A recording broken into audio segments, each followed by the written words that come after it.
Hello friends, আজকে দেখো তোমাদের লাল গাঁদা দেখাবো। আসলে লাল গাঁদা আর কাশি গাঁদা কোনটা সেটা কিন্তু সকলে ঝট করে চিনতে পারে না। যদি না গাছে ফুল ফুটে থাকে তাহলে কিন্তু বোঝা যায় না। তো আজকে আমি তোমাদের একটা সহজ ট্রিক দেখিয়ে দেব, যেটা থেকে কিনা তোমরা সহজেই বুঝতে পারবে যে লাল গাঁদা কোনটা আর কাশি গাঁদা কোনটা। দুটো কিন্তু আলাদা হয়। দেখো, এই ফুলের পাপড়ির পিছন দিকটা, এই যে দেখো, এটা কিন্তু লাল, মানে ফুলের সামনের দিকটাও লাল, ফুলের পিছনের পাপড়ির পিছনের দিকটাও কিন্তু লাল, মানে এটা লাল গাঁদা। আর এই ফুলটা দেখো, এই ফুলের মাঝখানটা দেখো একটু ইয়েলো রেনু মতো থাকে, আর এই যে ফুলের পিছনে মানে পাপড়ির পিছনটা দেখো হলুদ রং হয়। তার মানে এটা কিন্তু কাশি গাঁদা, এটা কিন্তু কখনোই লাল গাঁদা নয়। যদি না ফুল ফোটে আমরা কিন্তু গাছ থেকে কখনোই চিনতে পারবো না।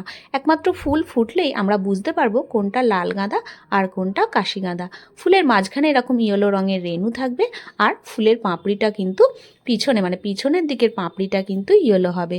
আর লাল গাঁদায় কিন্তু পাপড়িটাও সামনের দিকেও লাল থাকবে, পিছনের দিকেও লাল থাকবে।